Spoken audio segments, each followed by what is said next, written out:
Well, hello. Sorry, nothing. Talking about out there. Sorry with the movement. Hope your day is going well. Welcome here to the Ramble. Welcome to Steve's Wrestling Ramble here on my YouTube channel, the very YouTube channel that is called the Sports Talk Network. Again, I apologize for the camera shaking there in the beginning. Get myself situated, I guess.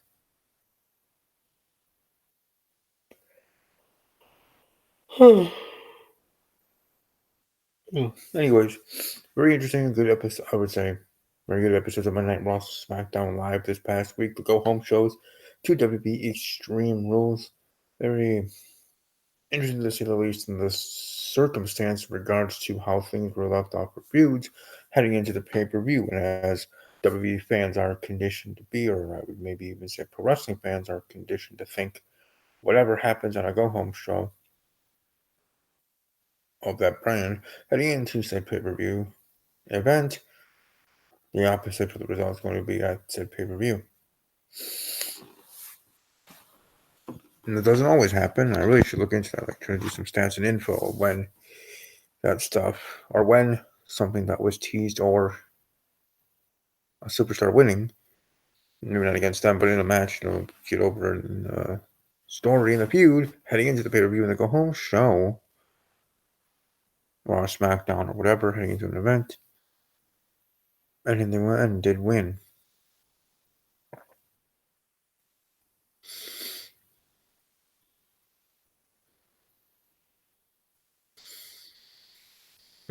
Trying to think here off the top of my head if there was any specific ones that I could think of that would fall under that category, but nothing really coming to my mind in that regard. But either way, let's head right into talking about this event. WWE Extreme Rules 2019 edition.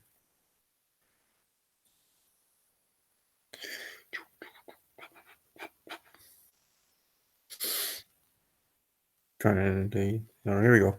The Raw Tag Team Championship match. The Revival going up against the Usos, new member of the Raw brand. The Superstars shake up after WrestleMania. The Revival I have winning and retaining their tag team titles. As good as the Usos are, I don't see the Usos winning the titles here at Extreme Rules, though. Be interesting if it happened. Aleister Black against Cesaro. I thought the unveiling or of the person that knocked on Aleister Black's door, Cesaro, that was kind of like a weird kind of back and forth promo how they were talking. Saying their lines just like not even creepy, not even bad, not even like a good kind of way bad, but just bad, not that great kind of cringeworthy for me.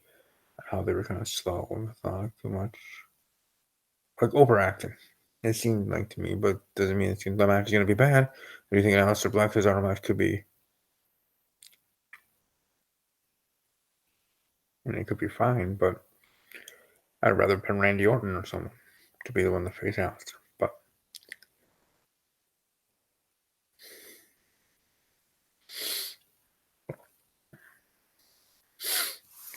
depending on that people would be Braun Strowman versus Bobby Lashley in a last man standing match. Here I'm going Braun Strowman to get the win. I'm playing simple there. Cruiserweight Championship match. We got Drew Gulak versus Tony Nese. I'm going with Drew Gulak to retain his Cruiserweight Championship. I mean, he just won it not too long ago. Tony Nese, former champion, getting his rematch without getting a rematch, right? Drew Gulak going to be wrestling the Evolve show the night before that I think is live on the network.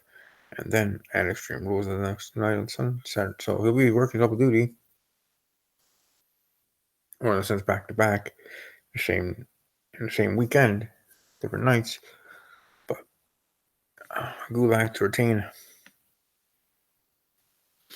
IC Championship match, Ricochet versus AJ Styles. I'm actually going to go out on a limb here. I'm actually going to go AJ Styles, and I mean out on a limb not because AJ is inferior to Ricochet. I mean out on a limb in the sense of a title change here at Extreme Rules. Last year at Extreme Rules, the Raw Tag Team titles switched hands. When the B team won the tag team titles. So that was cool. But here, I think the title is going to change hands to the U.S. or title. The lone titles, you never know. It's the U.S. title. U.S. title going to AJ Styles in the club. SmackDown Tag Team Championships, you got Daniel Bryan and Rowan against Big E and Xavier Woods of the New Day against Heavy Machinery. A fan part of me really would be and will be cheering heavily for Heavy Machinery. But in the end, my prediction is Daniel Bryan and Rowan successfully retaining their championship. In the SmackDown Women's title match, we got Bayley in a going 2-on-1 in a handicap match against Alexa Bliss and Nikki Cross. If Bliss or Cross win, they're co-champions. It's not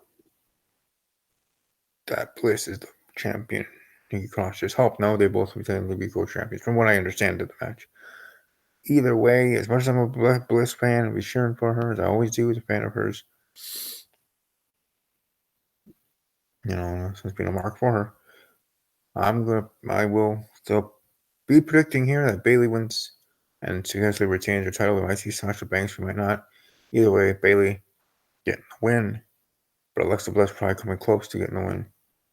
Either way, Cook, Bayley going to retain her championship. The WWE title match, Kofi Kingston versus Samoa Joe. Could this be the main event? And we'll see, but if it is the main event, Brock Lesnar's cashing in. If it's not the main event, he's not cashing in. Because if Brock's not going to cash in, they're not going to have that at the main event. Even if Kofi Kingston retains, they're probably going to have The Undertaker, Roman Reigns versus Shane McMahon, Drew McIntyre, no holds barred match. That match be the main event. But anyways, Kofi Kingston against Samoa Joe. I'm going Kofi Kingston to retain the title. I see him losing it at SummerSlam. The Universal Championship match and also Raw Women's Championship match. We got the champions, Seth Rollins and Becky Lynch, who are dating in real life, right? Hopefully we didn't forget about bringing that up. I know WWE doesn't forget about it during the shows. Becky Lynch is hot. Have you seen her in bikini? Exactly. Anyways, those two up against Baron Corbin and Lacey Evans in a winner-takes-all mixed tag team Extreme Rules match. Yeah, I see Seth and Becky winning. Becky just was honored being on a fertility cover. First WWE superstar to do that. Congratulations to her on that. Never.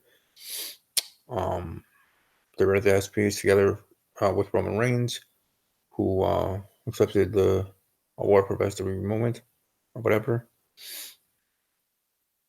Announcing his battle with leukemia, his second battle, live on that Monday Night Raw in October, I believe.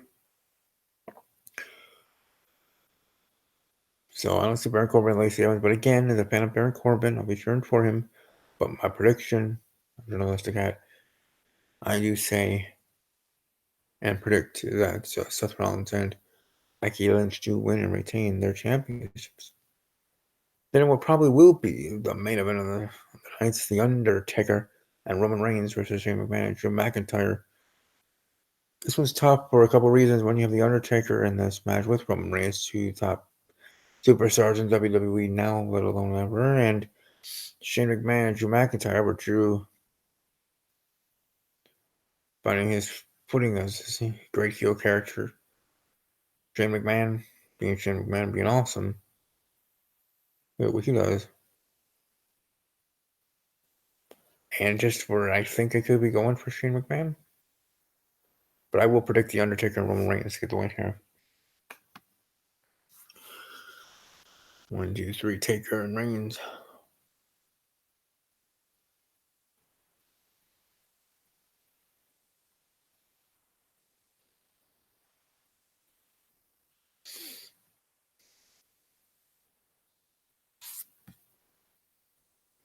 Hold on for a second.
Sorry about that. There's a phone call.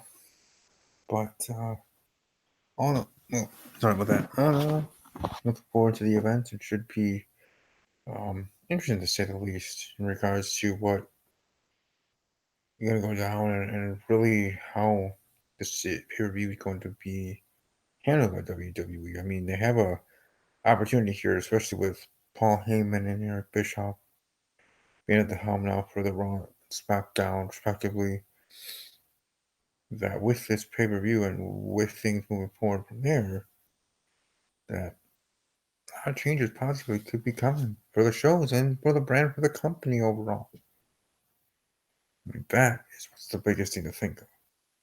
And in regards to Extreme Rules card not looking so hot, like some WWE fans about that I've heard have been saying those sort of things, but I think this show's really gonna be fine. It's gonna be the best ever. No, it's not gonna be the worst ever either. It's always gonna, or most of the time, these pay per views are going to be in the middle in regards to what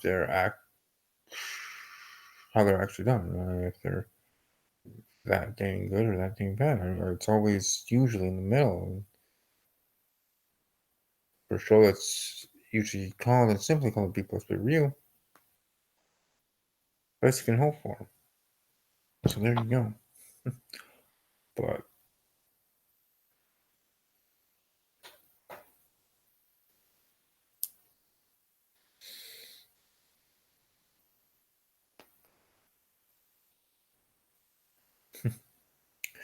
it shall be interesting at all.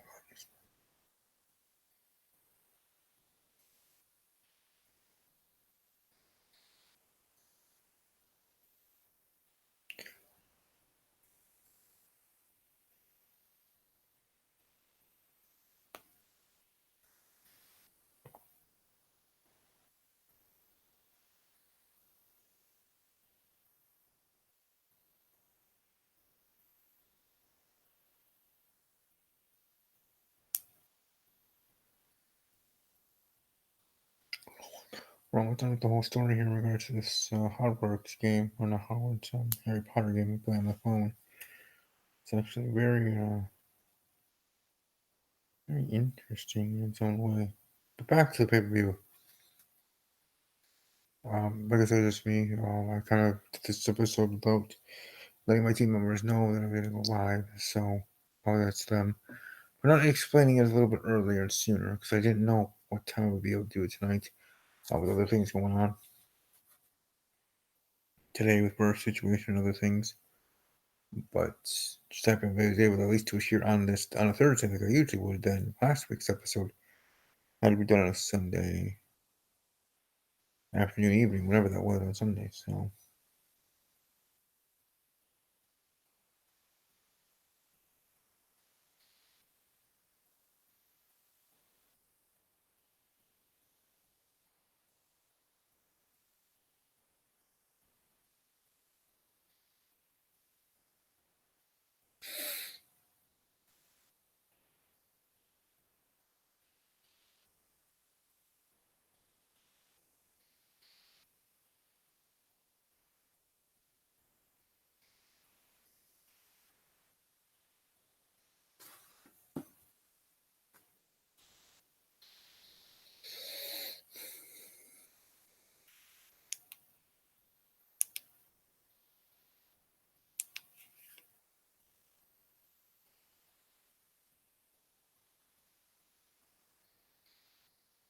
well, I'll be all. Hope you all have a great rest of the day. Let me know in the comment section below your thoughts, your predictions for this Extreme Rules 2019 edition. You think Baron Corbin can maybe get the win? You think Alexa Bliss will be winning championships or championship again? Let your voice be heard. Let it be known there. Just a heads up in regards to my life. So I'm looking into going for broadcasting, whether TV or radio myself. So I do have a voice for radio, so hey, who knows? But either way, hope you guys enjoyed this podcast episode. Hopefully for SummerSlam, which is the next one coming up in August. Hopefully I'll have my team back, at least for that one episode, and hopefully we can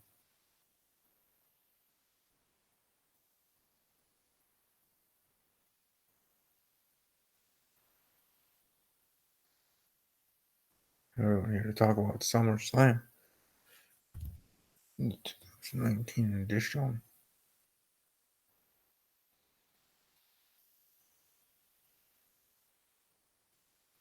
Anyways, have a great rest of your evening, and above all else, as always, take care.